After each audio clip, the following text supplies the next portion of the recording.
Halo,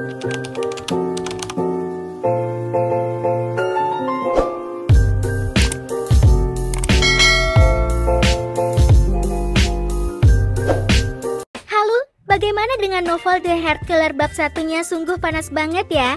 Sekarang kita masuk ke bab 2 dari novel ini. Kan, aku menginap di hotel dengan kucing yang keras kepala.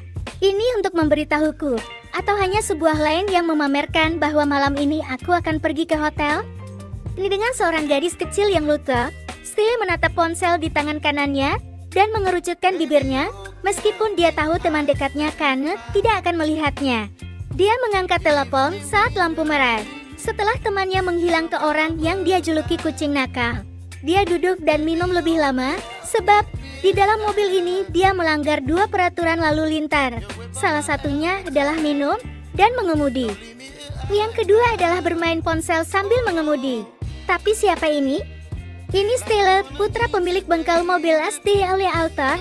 Dia yakin dia mengemudi dengan cukup keras untuk menghindari kecelakaan. Namun, lihatlah, para biksu, semua badan tidak kekal. Kemunduran adalah hal yang normal. Kamu semua harus berhati-hati. Kecerobohan seringkali menjadi sumber bencana. Tidak yakin apakah itu didorong oleh hantu atau tidak. Orang itu kesal karena dia pamer dengan sangat baik dan dia tidak berhenti memuji dirinya sendiri. Tiba-tiba, mobil yang dia duduki meluncur dan menabrak bagian belakang mobil yang berhenti di lampu merah di depannya. Brutal. Aku tidak menabrak dengan keras, tapi kecelakaan mobil tetaplah kecelakaan mobil. Penilaian cepat menunjukkan bahwa plat nomornya terkelupas dan catnya tergoreng. Selain itu asuransi mobilnya juga sudah habis. Untungnya, mobil di depannya bukan mobil Eropa yang bernilai puluhan juta bahkan ya. Pertama-tama kita harus bernegosiasi secara damai dengan pemilik mobil terlebih dahulu. Aku berteriak seperti anjingnya. Ia berteriak seperti itu karena pemilik mobil di depan membuka pintu dan turun dari mobil terlebih dahulu. Angkat kepalamu dan tarik napas masuk jauh ke dalam paru-paru, seperti mencoba menenangkan diri. Lalu dia membanting pintu hingga tertutup rapat. Wajahnya jelas menunjukkan betapa panasnya dia. Wajah tajam dan jernih. Pemilik mobil tampak semakin menakutkan. Berjalan 3 langkah lurus, Steele terduduk mematung di dalam mobil. Tangannya masih menggenggam ponselnya. Layarnya masih terang. Bukti kalau ia selama ini mengutak-atik ponselnya. Ia tak tahu betapa sensitifnya pemilik mobil di depannya. Namun saat pihak lain berjalan dan berhenti tepat di posisi pengemudi, terlihatlah Steele sedang memegang telepon di tangannya. Dan mungkin itulah alasan mengapa mobil tersebut menabrak bagian belakang mobilnya. Sosok jangkung itu berdiri dan menunggu beberapa saat, namun pihak lain masih diam. Pada akhirnya, aku harus mengetuk jendela mobil, menggoyangkan jari dan memanggil pemilik mobil untuk turun dan berbicara. Seorang pembunuh dengan indera yang luar biasa. Fadel mencium aroma parfum bercampur alkohol. Maafkan aku, mobilku mogok. Steele tersenyum datar pada pria berwajah galak itu. Pemilik mobil yang kejam itu tidak berkata apa-apa. Ambil langkah untuk mengamatinya dari ujung kepala sampai ujung kaki. Kamu minum, dan itu seperti bermain ponsel di dalam mobil. Itu tidak. Fadel memandangi pipi merah satu sama lain. Tinggi badan mereka tidak jauh berbeda, hanya ketebalan tubuh mereka saja. Ia rutin berolahraga, dan ototnya yang kekar membuat lawan yang berdiri di depannya terlihat kurus. Tidak, aku menebak dengan benar bahwa kamu sangat ceroboh. Baik minum maupun bermain ponsel, buang-buang waktu orang lain. Beruntung mobil sedang terparkir, sehingga hanya terjadi kecelakaan kecil. Minum dan mengemudi, siap, itu harus dibunuh dan dibuang.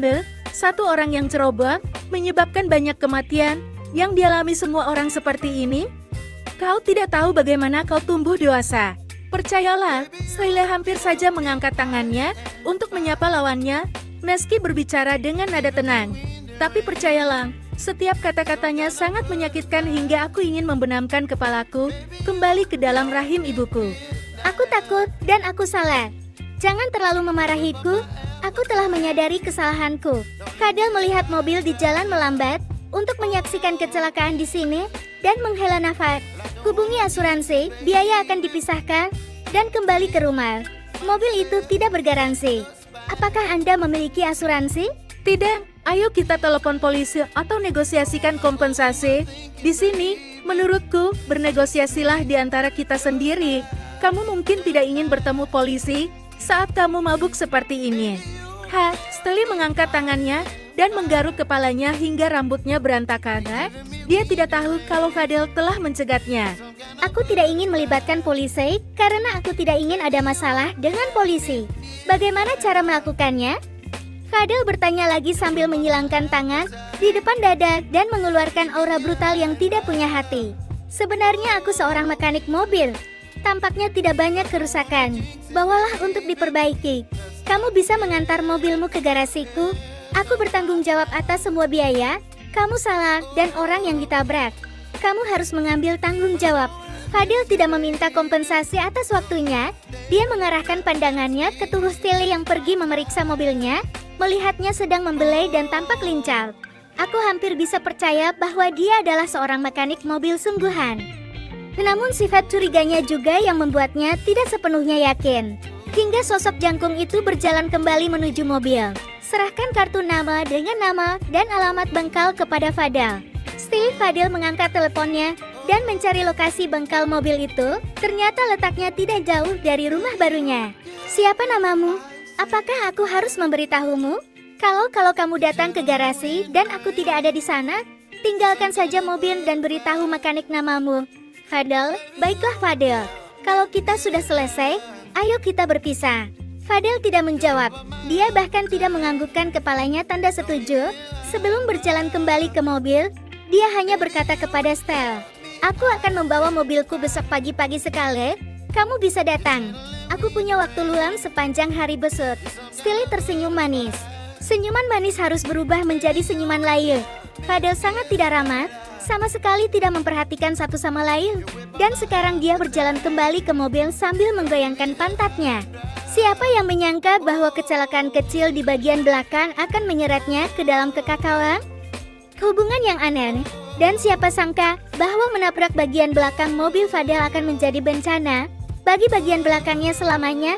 Kan keluar dari hotel pada sore hari, lalu dia tidak melakukan apapun selain langsung pulang. Aku tidak peduli dengan kucing yang keras kepala itu. Aku mendapatkannya dan meninggalkannya, meskipun diam-diam aku memikirkan tentang tadi malam saat mengemudi untuk bersenang-senang. Mungkin karena mata kucing yang keras kepala itu menawar. Dia tampak seperti semuanya terkendali. Nalurinya mengatakan kepadanya bahwa kucing itu keras kepala, berbeda dengan pasangannya yang lainnya, dan itu membuatnya terus memikirkan apa bedanya. Tapi tidak peduli seberapa banyak aku memikirkannya, aku tidak dapat menemukan jawabannya. Ia berhenti berpikir setelah memarkir mobilnya di tempat parkir. Di dalam rumahnya di lantai dasar digunakan sebagai toko tato, lantai 2 digunakan sebagai tempat tinggalnya dan adiknya. Kami hanya 2 bersaudara. Orang tua kami meninggal ketika kami masih kecil. Aku terpaksa tumbuh dewasa setelah orang tuaku meninggal. Saat tumbuh dewasa, aku memiliki kepribadian yang cerewet, pergi bersama adikku. Terkadang Babe suka menuduhku sebagai ayahnya. Toko tatonya buka dari sore hingga sore hari.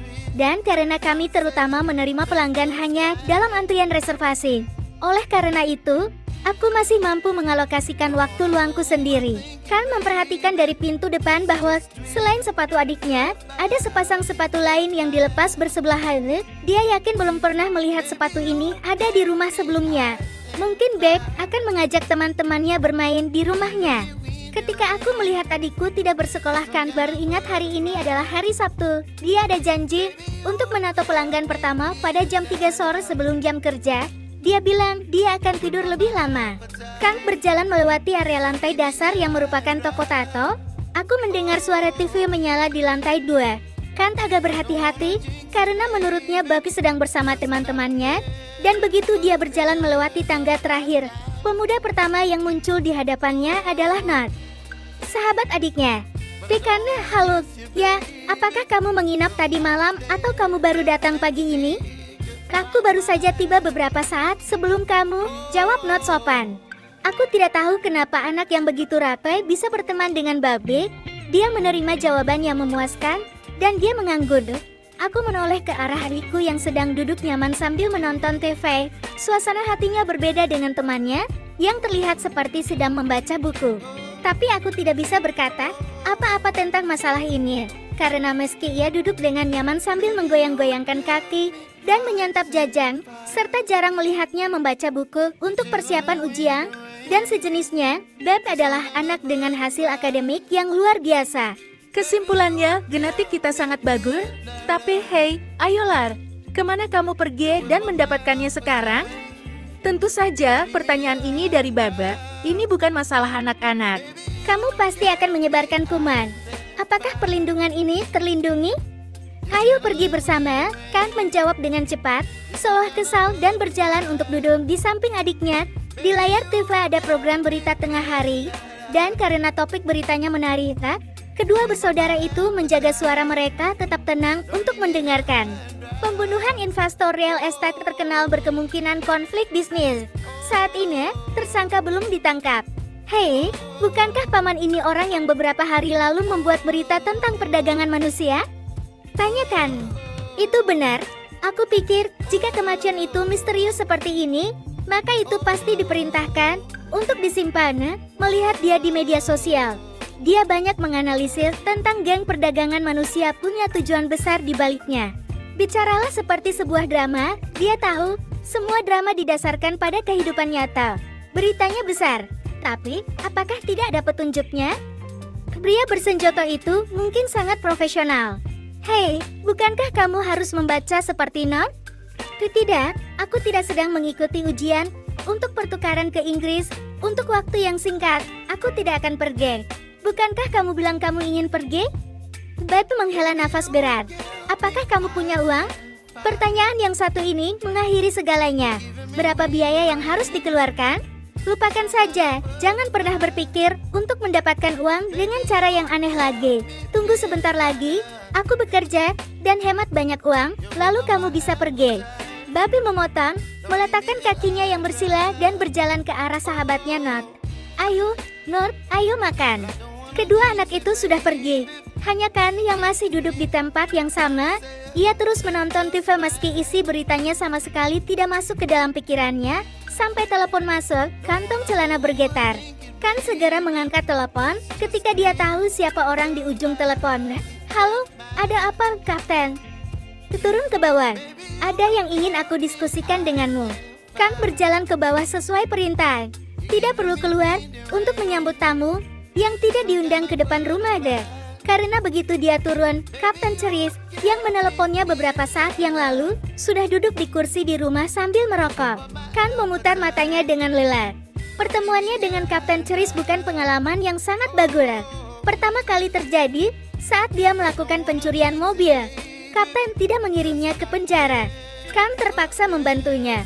Ada banyak perbincangan tentang penggunaan penjahat untuk menemukan penjahat. Intinya aku membantu Kapten dan telah melakukan pekerjaan dengan sukses berkali-kali. Aku melarikan diri dari penjara dan menjadi bersinar karena menjadi mata-mata. Kapten Ceris mengangguk memberi salam. Kan berjalan mendekat dan duduk di kursi kosong. Apakah kamu menunggu adikku pergi sebelum masuk? Lon, saat aku melihat adikmu berjalan keluar, aku masuk. Apakah kamu punya pekerjaan? Kapten memanfaatkanku setiap saat. Aku mati setiap saat. Terakhir kali Kapten memberitahuku bahwa itu adalah yang terakhir kalinya. Karena itu, kali ini aku tidak akan menerima pekerjaan itu. Saya belum mengatakan sepatah kata pun. Jangan mengambil keputusan terburu-buru dulu. Dengarkan penawaran dengan pekerjaannya dulu. Tidak, aku menyuruhmu untuk mendengarkan. Suara Kapten Ceris rendah, dan itu sangat menakutkan. Mengambil bungkus rokok yang ada di meja bundar di dekatnya, dia menyalakannya dan menghisapnya. Racunnya merusak paru-paru dan saraf. Tapi itu cukup untuk membuat rasa frustasinya mereda. Kalau begitu cepat katakan, apakah kamu melihat berita besar akhir-akhir ini? Apa berita besarnya? Ada banyak berita. Apakah selebriti putus? Karena ada pihak ketiga, sehingga berita itu meledak. Maksudku berita tentang pembunuhan seorang politisi minggu lalu dan pembunuhan palsu terhadap orang kaya yang memiliki skandal perdagangan manusia. Aku baru saja menonton beritanya bersama adikku. Aku berasumsi orang di balik masalah ini adalah orang yang sama. Politisi dan jutawan saling kenal. Sepertinya mereka berkolaborasi dalam perdagangan manusia.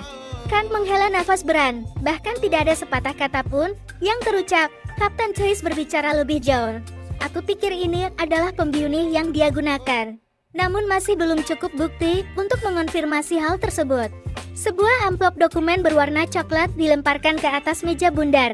Kant menggunakan tangannya untuk memegangnya, tetapi dia tidak mengeluarkan dokumen di dalamnya untuk dilihat. Apa sebenarnya yang Kapten ingin aku lakukan? Pergi selidiki dan kumpulkan bukti. Dua di antaranya adalah pembunuh sungguhan, dan aku ingin menghubungi orang yang memanipulasiku juga. Wah, polisi masih belum tahu harus berbuat apa. Seberapa jauh aku bisa mengetahuinya? Kapten, dia seorang pembunuh. Aku hanya pencuri kecil. Aku tidak menginginkannya. Kamu adalah pencuri kecil. Karyamu yang lalu tidak bisa disebut kecil, Kandel. Aku jungkir balik dan berpikir sepanjang malam dan tidak dapat memahaminya. Siapa yang lebih cocok untuk pekerjaan ini selain kamu? Kamu jenius dalam mencuri. Oh, Kapten berkata terlalu banyak. Percayalah, dia merasa tidak enak dengan hal ini, bahkan telah dipuji. Sebaliknya, dia merasa sangat tidak nyaman dengan situasi ini. Tangannya mengambil amplop dokumen dan membukanya untuk memperbaiki rasa malunya. Jika kamu menerima pekerjaan ini, aku berjanji untuk menghapus seluruh catatan kriminalmu. Yang paling penting, pekerjaan ini ada gajinya. Para petinggi mengerahkan seluruh kekuatan mereka untuk menangkap dalang di belakang layar. Kant tidak langsung menjawab. Sambil mengeluarkan beberapa halaman dokumen dari amplop, dia memindainya dan membacanya sebentar.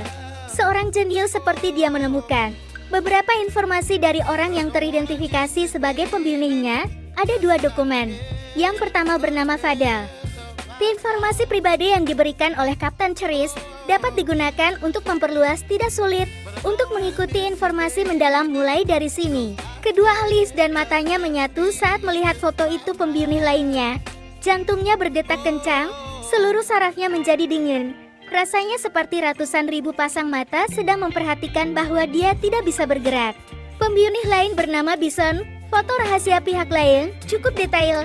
Kant mengingat bahwa pembunuh ini adalah kucing keras kepala yang bersenang-senang dengannya tadi malam. Butuh waktu lama bagi Kant untuk kembali tenang. Sepasang mata indah bersinar, percikan keraguan dan kejutan.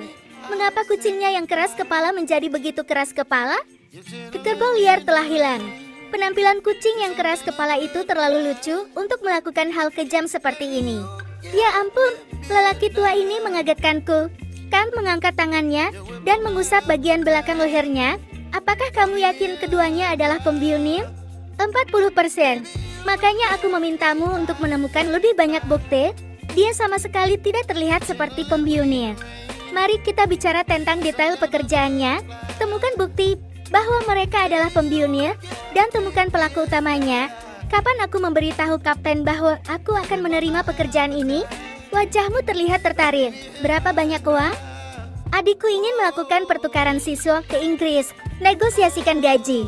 Kapten Ceris memasukkan sisa puntung rokok ke dalam mulutnya, menggigitnya, dan menghembuskan asapnya dengan nikmat. Jika pekerjaannya berhasil, adikmu pasti akan ikut pertukaran siswa. Kant menyimpan dokumen-dokumen itu di dalam amplop coklat seperti biasa. Dia ingat semua informasi pribadi Fadal dan Bison. Dia menyerahkan dokumen itu kembali kepada Kapten Ceris untuk diamankan. Matanya sedikit menyipit, berkilau di kedua matanya, bersinar dengan menyenangkan.